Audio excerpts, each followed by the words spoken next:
ditinggikan oleh Allah Subhanahu wa taala. Hadirin yang kami muliakan, peristiwa Isra Mi'raj kita tahu diawali dengan masa yang luar biasa yang disebut dengan Amul Husni, tahun kesedihan. Betapa tidak pendukung dakwah Rasulullah sallallahu alaihi wasallam yang rela mengorbankan semua yang mereka miliki, harta yang mereka punya, usia, segala yang mereka dapatkan sebagai kenikmatan dunia, mereka korbankan dalam perjuangan dakwah Nabi sallallahu alaihi wasallam. Bahkan mereka rela menjadi tameng untuk Rasulullah sallallahu alaihi wasallam. Pada tahun itu meninggalkan Nabi sallallahu alaihi wasallam. Mereka adalah paman Rasulullah sallallahu alaihi wasallam, Abu Thalib, istri tercinta beliau, Ummul Mukminin Khadijah, dipanggil oleh Allah Subhanahu wa taala. Sementara pada saat yang sama tekanan kepada kaum muslimin semakin meningkat. Kenapa? Karena yang mendukung dakwah Nabi itu sudah tidak ada. Dalam kondisi seperti itu Allah Subhanahu wa taala memberikan hiburan kepada Nabi, sekaligus jalan keluar dari persoalan yang beliau hadapi. Seolah Allah berkata kepada Rasulullah sallallahu alaihi wasallam, "Ya Muhammad, kalau pintu pertolongan di atas muka bumi telah tertutup untukmu, dunia terasa sesat untuk dirimu, maka ketahuilah yang di langit akan senantiasa menolong dan membantumu." Rasulullah sallallahu alaihi wasallam dipanggil oleh Allah, yang kita kenal melaksanakan perjalanan Isra dan Mi'raj dari Masjidil Haram ke Masjidil Aqsa, bahkan sampai pada Sidratul Muntaha, mendapatkan hiburan yang diberikan oleh Allah Subhanahu wa taala, yakni perintah salat, yang dengan itulah kemudian hati para sahabat, hati kaum muslimin kemudian ditatah kembali kepada Allah Subhanahu wa taala, betul-betul hanya mengharap keridhaan Allah Subhanahu wa taala. Iyyaka na'budu wa iyyaka nasta'in. Hanya kepadamu kami menyembah dan hanya kepadamu kami mohon pertolongan. Membuat perjuangan Nabi sallallahu alaihi wasallam, pertolongan kemudian mulai terbuka. Dan kita kenal dalam sejarah, tidak lama setelah terjadi peristiwa Isra dan Mi'raj, terjadi hijrah ke Madinah. Hadirin yang dimuliakan oleh Allah, dalam kaitan dengan pembukaan ini, umat Islam juga saat ini berada di dalam kondisi yang sangat menyedihkan. Kita sedih. Mohon maaf, kita sedih bukan karena kita ditinggalkan oleh istri-istri kita. Kita sedih bukan karena kita ditinggalkan oleh orang tua kita. Kita sedih karena kita melihat umat Islam ini ditempa bencana yang tidak ada habis-habisnya. Berbagai kerusakan dan musibah itu kemudian dialami oleh umat Rasulullah sallallahu alaihi wasallam. Maka siapa orang yang tidak memiliki kesedihan ketika melihat saudaranya dibantai di Palestina?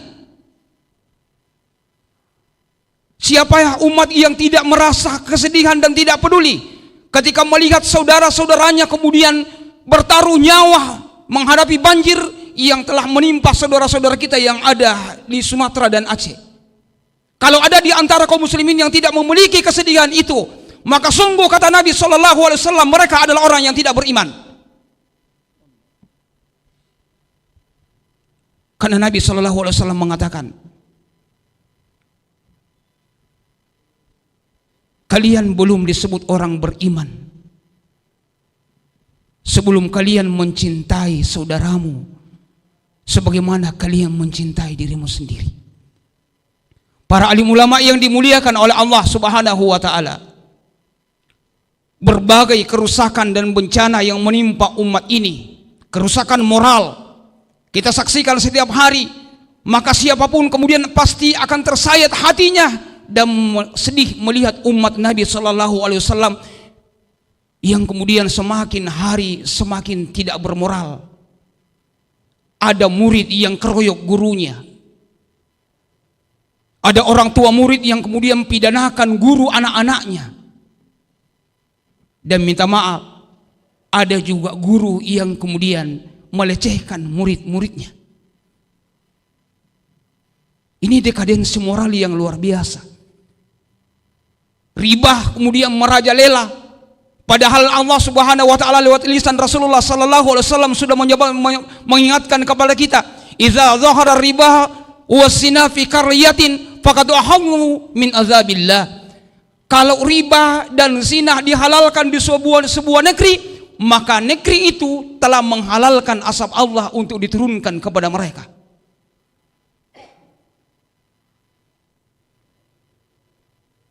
Maka sesungguhnya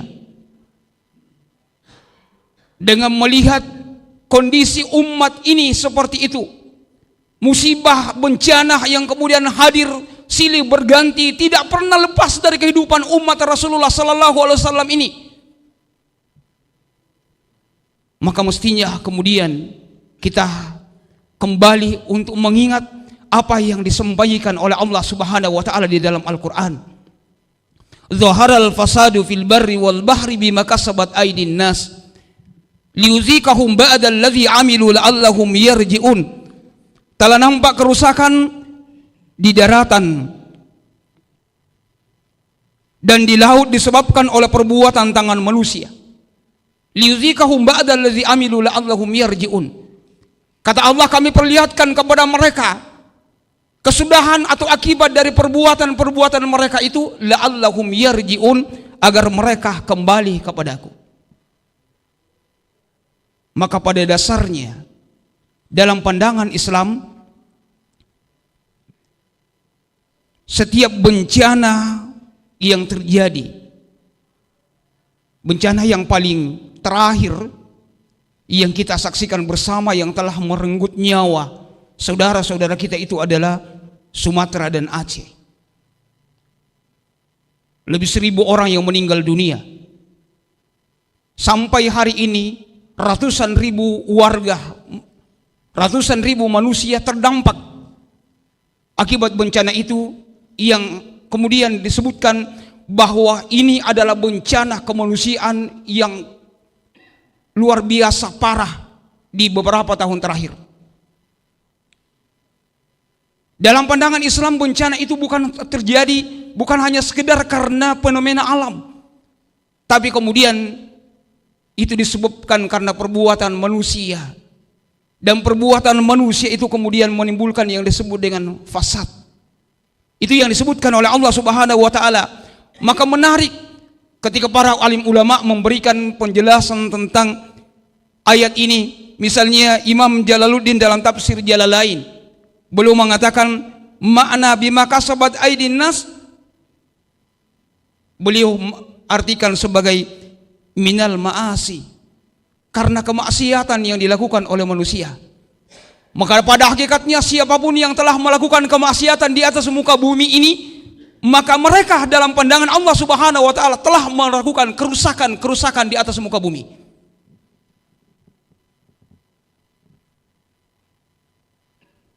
Hadirin yang dimuliakan oleh Allah Subhanahu wa taala,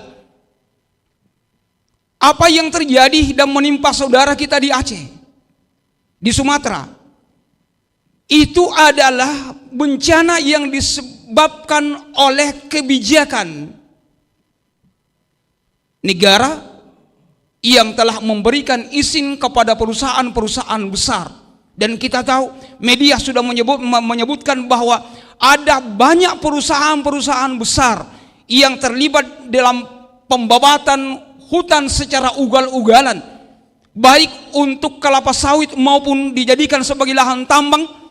Itu kemudian sudah disampaikan oleh media bahwa ada perusahaan besar yang melakukan itu. bukan rakyat biasa. Kenapa mereka melakukan? Karena mereka mendapatkan izin. Yang memberikan izin itu adalah negara. Berarti negara kemudian secara tidak langsung juga ada andil di dalam pengerusakan hutan, dan ada andil untuk kemudian menyebabkan saudara-saudara kita yang ribuan orang itu meninggal. Para alim yang dimuliakan oleh Allah Subhanahu wa taala, maka sesungguhnya kita mestinya menyadari bahwa selama kita berada di dalam sistem kapitalis sekuler seperti sekarang,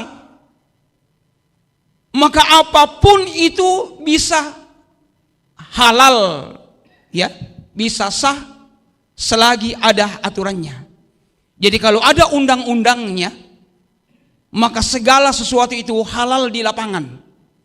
Itu prinsipnya kalau udah di dalam negara kapitalis seperti sekarang. Apapun itu. Walaupun kemudian kita tahu bahwa ini akan memberikan kerusakan yang luar biasa. Pembabatan hutan yang luar biasa itu, pembukaan lahan yang ugal-ugalan, semua orang tahu teorinya bahwa akan memberikan kerusakan yang sangat parah. Tapi karena ada isinya, tidak ada yang bisa menolak. Termasuk di situ zina halal, miras halal. Kenapa? Karena ada aturannya. Bahkan kemudian kalau miras itu diatur radius 300 meter dari tempat ibadah, tidak boleh ada transaksi miras di situ. Penjualan-penjualan yang ada di supermarket itu kemudian dibatasi sekian persen. Tapi itu yang di depan, yang disimpan di belakangnya itu jauh lebih besar daripada yang kemudian dipajang di depan. Ada jalannya. Riba ada jalannya. Kenapa riba disebut sebagai bunga manfaat? Semuanya, padahal ini adalah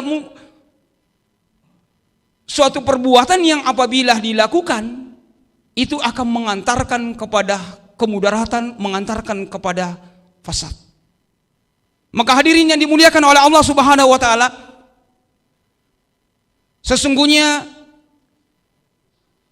kalau kita menggunakan hati nurani kita, siapapun itu, kita kembali ke dalam agama kita, maka harusnya kita menyadari bahwa semua musibah dan bencana yang sampai hari ini silih berganti dialami oleh umat Rasulullah sallallahu alaihi wasallam itu disebabkan karena kita mengabaikan dan meninggalkan hukum-hukum Allah di dalam kehidupan kita. Kita lebih bangga untuk mengikuti, kita lebih bangga untuk mengadopsi hukum yang dibuat oleh manusia. Padahal kita tahu, selama manusia, maka di sana pasti semua yang mereka produk itu tergantung kepada kepentingan dan keinginan mereka.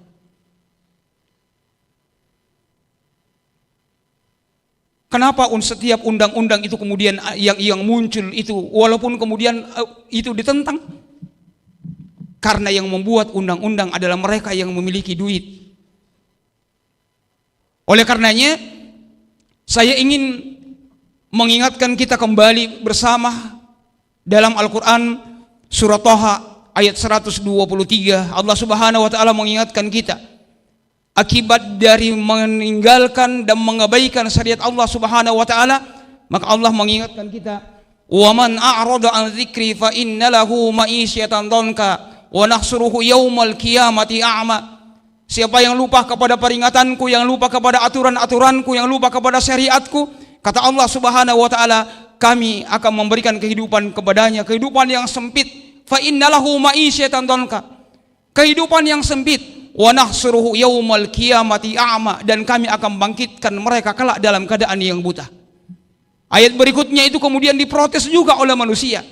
Qala rabbi lima hasartani a'ma wa qad kuntu basira. Ya Allah, kenapa engkau membangkitkan kami dalam keadaan yang buta padahal kami dulu orang yang melihat? Kata Allah Subhanahu wa taala, kalau Nabi bilang orang Makassar di Pacida. Qala kadzalika atatka ayatuna fanasitaha wa kadzalika yauma tunsa. Benar, di dunia kamu adalah orang yang melihat, tapi bukankah aku telah menurunkan peringatanku kepadamu, Rasul aku utus kepadamu, menjelaskan bahkan mencontohkan semua aturan-aturan yang aku berikan kepadanya, dicontohkan oleh nabiku dalam kehidupanmu, tapi ternyata engkau melupakan semua aturan-aturan itu. Wa kadzalika yauma tunsa, maka hari ini giliranmu akan aku lupakan. Hadirin yang dimuliakan oleh Allah, kalau di dunia ini kita dilupakan oleh orang, dibenci oleh orang, ditolak oleh orang di BTP, insya Allah Goa siap untuk menerima kita. Di Maros kita ditolak, Pangkep siap menerima kita. Tapi kalau di akhirat kelak, pada saat semua manusia hanya berharap kepada rahmat dan pertolongan dari Allah Subhanahu wa taala, tapi dalam kehidupan di dunia ini kita tidak mau menerapkan hukum-hukum Allah Subhanahu wa taala, bahkan kita mengabaikan syariat Allah Subhanahu wa taala, maka hari itu Allah mengatakan, engkau hari ini giliranmu akan aku lupakan. Terakhir, hadirin yang dimuliakan oleh Allah Subhanahu wa taala, ada hadis yang dikutip oleh Imam Ibnu Katsir terkait dengan kemuliaan penerapan hukum-hukum Allah Subhanahu wa taala di atas muka bumi ini. Beliau mengatakan, iqamatul haddim min hududillahi fil ardi khairul li ahli al-ardi min ayyam taru arba'ina sabahan. Kata beliau, sungguh penegakan satu hukum Allah Subhanahu wa taala saja, satu saja. Hukum Allah Subhanahu wa taala yang diterapkan dengan baik di atas muka bumi, kata Nabi sallallahu alaihi wasallam, itu masih jauh lebih baik daripada bumi itu diguyur hujan selama 40 hari. Hadirin yang dimuliakan oleh Allah, semoga Allah Subhanahu wa taala senantiasa memberikan taufik hidayahnya kepada kita, agar kita bisa melihat Islam ini adalah solusi terbaik dalam kehidupan kita, dan kita bisa melihat bahwa tidak ada jalan keselamatan dan kemuliaan kecuali hanya dengan Islam. Maka insya Allah dengan itu, siapapun yang hadir pada hari ini selaku ulama, mari kita mencerahkan umat ini dengan Islam kafah, mencerahkan umat ini agar mereka kembali untuk menghidupkan kehidupan Islam, melanjutkan kehidupan Islam, menerapkan hukum-hukum Islam dalam kehidupan. Mudah-mudahan dengan itu insya Allah menjadi asar bagi kita di yaumil qiyamah, dan kelak kita dimuliakan oleh Allah Subhanahu wa taala. Demikian yang bisa kami sampaikan, mudah-mudahan ada manfaatnya. Wallahul muwaffiq ila aqwamit thoriq. Assalamualaikum warahmatullahi wabarakatuh.